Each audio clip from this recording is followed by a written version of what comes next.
This is ChangeMakers with Katie Goar, finding the right solutions for the affordable housing community. Today's changemaker is Morgan Mansa. Morgan is on the front lines of one of the fastest growing challenges in America, housing affordability. As Director of Housing Affordability and Community Revitalization for Wake County, Morgan has helped drive thousands of housing solutions when building systems that move people from instability to long-term housing. Housing affordability is one of the most urgent challenges facing communities across the nation. And in Wake County, we are privileged to have Morgan with us to explain what's happening, what she's doing, and what are some of those innovative solutions that she's bringing. So with that, welcome, Morgan. Thank you so much for having me. It is a pleasure to have you. Wake County has seen some impressive growth, and I want to get to all of the details about what's happening. But first, would you care to share a little bit about how you got into this industry and how you got started? What was your first route to this particular job or even the sector? Yes. So it started in college. I was actually pre-med just because I knew I wanted to do something to make a difference. And at the time, that's what made sense, right? That's what a young person thinks you do. And it wasn't until a diversity and inequality sociology class that I learned about government's role in changing the lives of individuals and specifically around housing and public housing and redlining. And so it was at that point that I knew that I wanted to change majors and pursue a career in housing. And I honestly have not looked back since. It's interesting when you hear how people start from either an education or an applied job sense. So, when you took that education route and you started to make it your life's work, what were some of the things that maybe growing up in Chicago, because that has a very storied past when it comes to housing, what Yes. were some of the things that started to leave an imprint on you? At the time when you're growing up, you don't realize how your environment impacts you. But looking back, it absolutely has a lot to do with why I do affordable housing.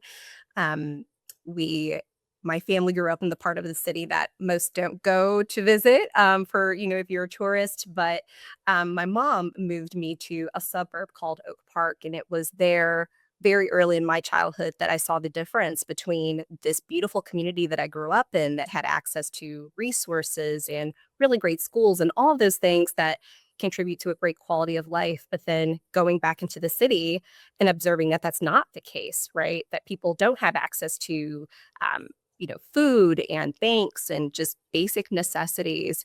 And so I think that observing that as a young person very much so contributed to why I wanted to pursue affordable housing in my adulthood. hmm So let's talk about some of these housing solutions. Now, fast forward to where you are and what you're doing. Give us a picture of what's happening in Wake County, and then let's parlay into specifically some of the initiatives that you're doing. Right. So Wake County is the third fastest growing county in the US, which I feel like a lot of folks are not aware of. Small North Carolina, there's a lot of growth here. And we're grateful for that. We're grateful for the tax base that people recognize that this is a really great place to live, but it comes with so many challenges. There are not enough units to house the people who have lived here. And then there's not enough units absolutely for the individuals who want to relocate here. And so if you want to downsize, if you want to upgrade your home, there really aren't options for you to be able to do that. And then individuals who are, the working lower income households, and they really are struggling in our market even more so than the other income groups. hmm Is that tension there where Wake County has become really popular, which is great, but then it also puts a pressure on the system related to rents and people being able to find units. So, talk to some of that. I think people think we can just build our way out, and that is a portion of the solution to increase supply. But what else are you seeing is a way that we can address affordability? Like, I first want to acknowledge, I'm so happy you mentioned that because that is the narrative, right? That it's simply housing supply, but that is not enough. If we look back to our history, we will see that there have been other booms in growth. There have been other seasons where a lot of people relocated to a region, right? But there was never a time where just by supply alone, we were able to end the affordability issue within that area. And so if we look to that history, it tells us that alone. But then we also need to be intentional about where we're building, right? So not just focusing on, the supply piece, but where we're building is important. And we also just can't have folks waiting decades upon decades for the supply to be that solver for us. So you're talking about the where, and this is unique because I've had a couple of podcast guests who are landlocked or they're in super density markets, and so the where they don't have the luxury, if I can say this, of being picky about their where. Right. What's the dynamic about the where for Wake County? I mean, as far as land and availability.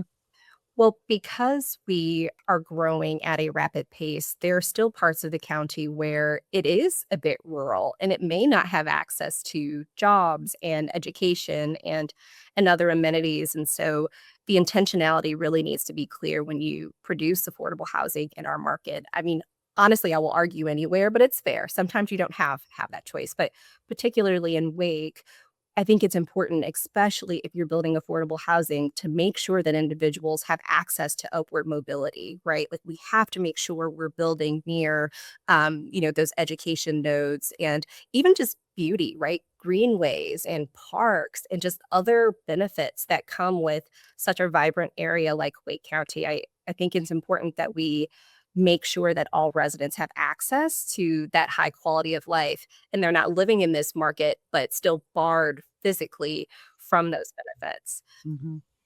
I've heard some of the planning terms called thoughtful placement or sense of place. Those are what you see as the planning buzzwords a lot of times.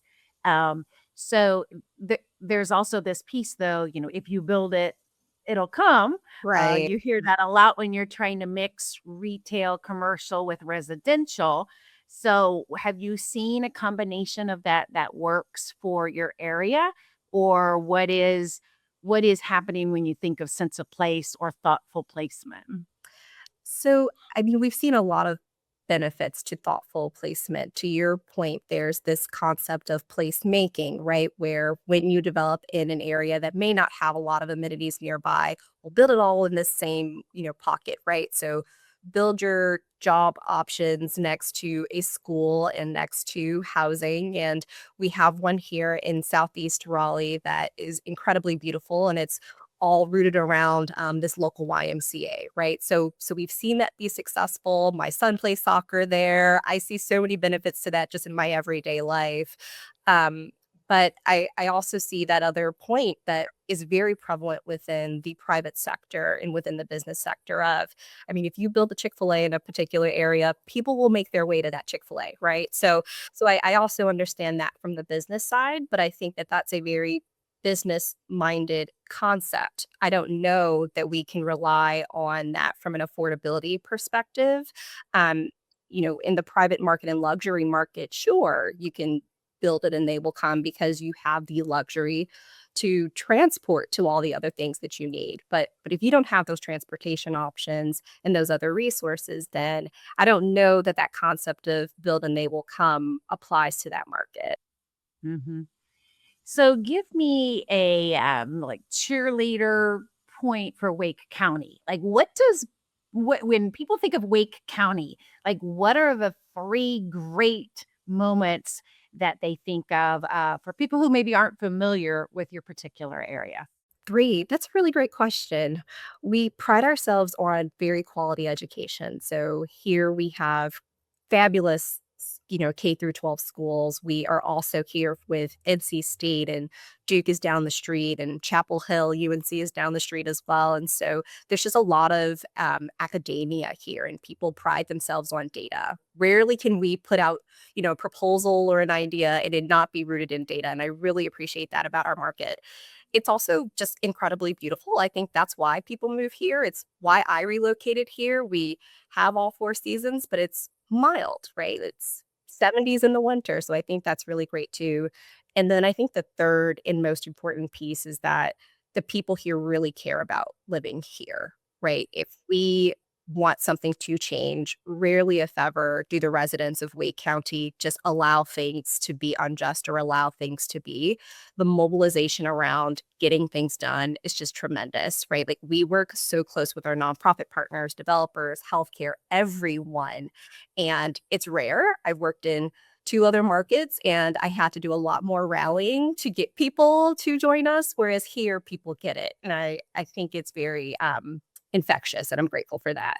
Mhm.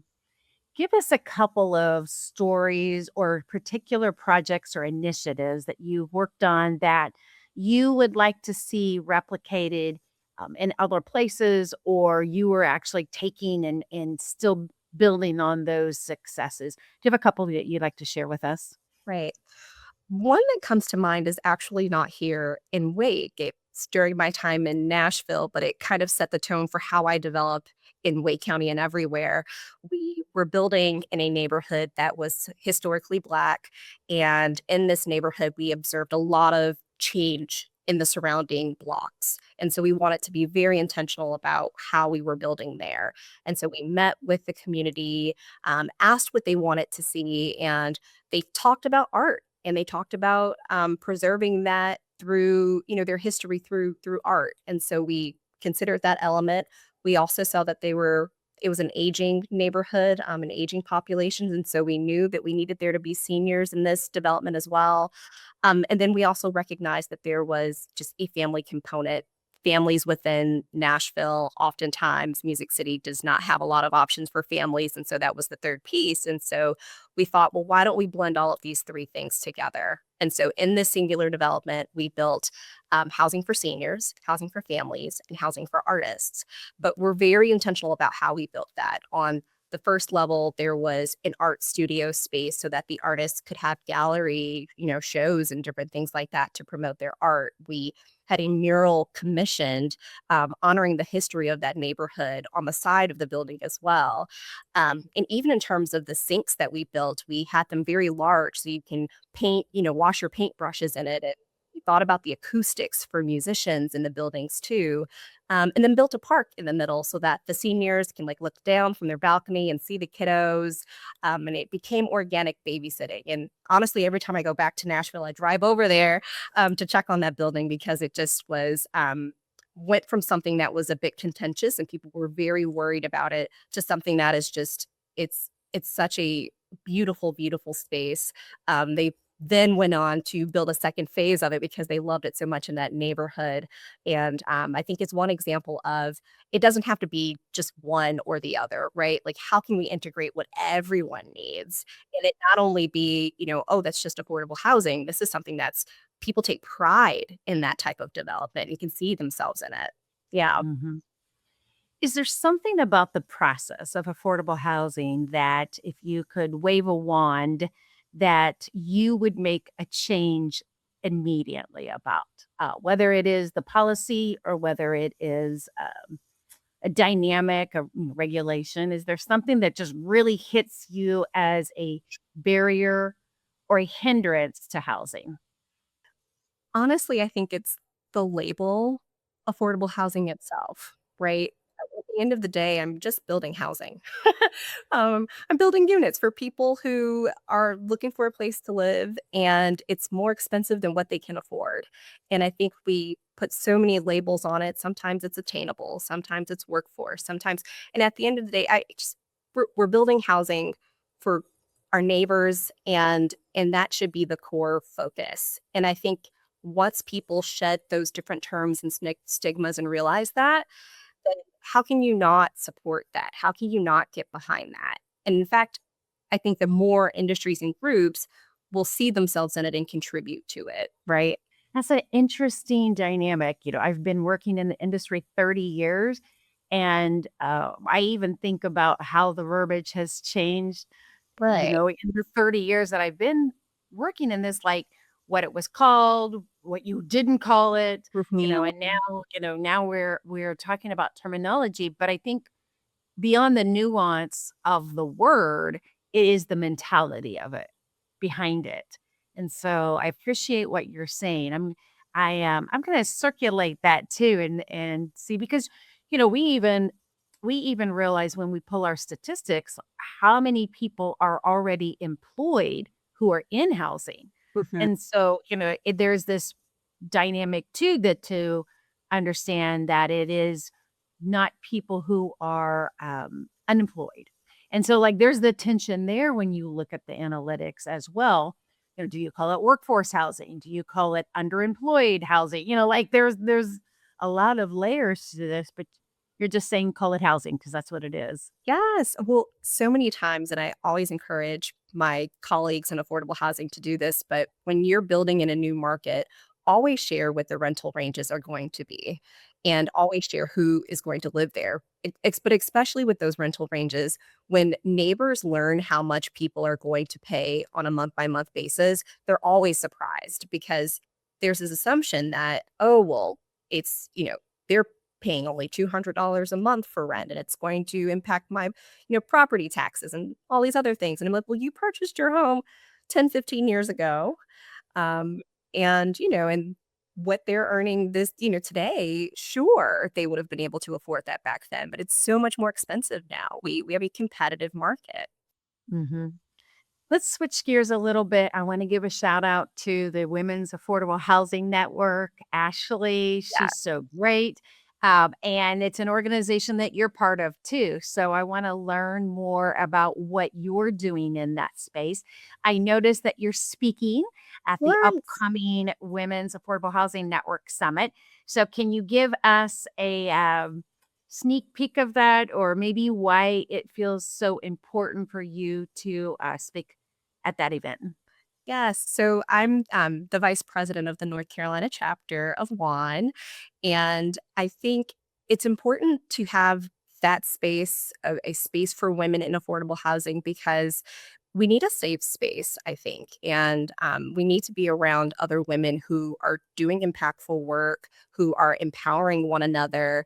It is not a competitive group of women, right? We're competitive in the sense of we're going to achieve things, we're going to do big things, but not against one another. And I think that is so healthy. And I wish other industries embraced that concept. And so I think the WAN Summit is the culmination of that. And so I'm so excited to speak about that. My session is focusing on innovation in cities, and that's my thing. I love innovation and I love local government. And so an opportunity to share information and innovation with other leaders in this space is something that I think we need in this season. We need some inspiring stories and some things to walk away with to replicate across the US.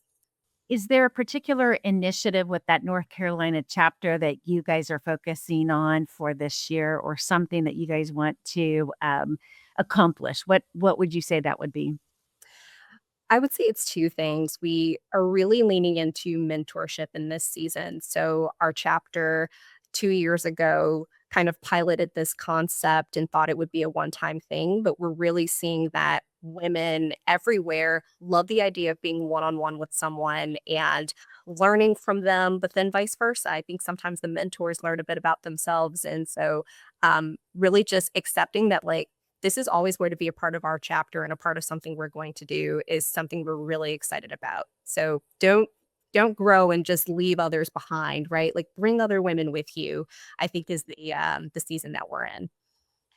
One of the things I like to say when somebody mentions mentorship or aligning leaders is that it's not like I wish that I had had that when I first started, but it's the fact that there is value of learning the hard way.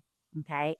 There is a value of figuring it out. And that is there are pieces of that that are really, really worthwhile. However, there's also something to be said about aligning with another industry icon, another industry expert who has already learned the hard way, because then you can go further faster Absolutely. and you don't have to, learn that hard way, taking so much longer and wear and tear on you as a leader. So the value of mentorship is so impressive. when you think of it in terms of being able to go farther faster. I completely agree with that, and I hope more people embrace your mindset on that, right? Because we can all move so much further if folks are not having to start back from that first level. Yeah. Right. Well, Quadell, we are sponsoring a couple of mentorship events at one, so we're very, very Oh, happy about great. that. Well, yes, yes. Well, as we close out, Morgan, is there anything specifically that you would like to mention that we haven't covered, or a particular note that you want to highlight? Well, I will say that, you hosting this podcast is one example of that. I appreciate you giving voice to individuals who oftentimes just have their heads down doing the work. And, I hope that people are really seeing the value in this. And we're able to hear about people that we probably will not be able to meet in person. And so I just want to honor that because you need some inspiration in this work. It is hard work to do affordable housing. So, yeah.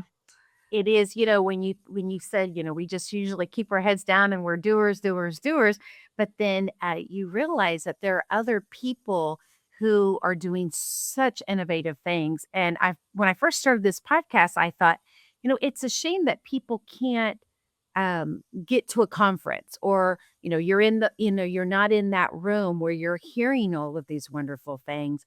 And so this podcast just really creates such an accessibility moment for people It to does. learn if you're not in that particular room or at that particular event. So I appreciate you being on here. Thank you so much. And we are thrilled that Wake County has such leadership in place, and that you guys are on board as a community, and you guys are advancing housing and making it work there. So thank you so much, Morgan, and we appreciate it. Thank you. Thanks for listening to ChangeMakers with Katie Goar. To find out more about Katie, go to quadell.com. That's QUADEL.com. This has been a production of Forbes Books Radio.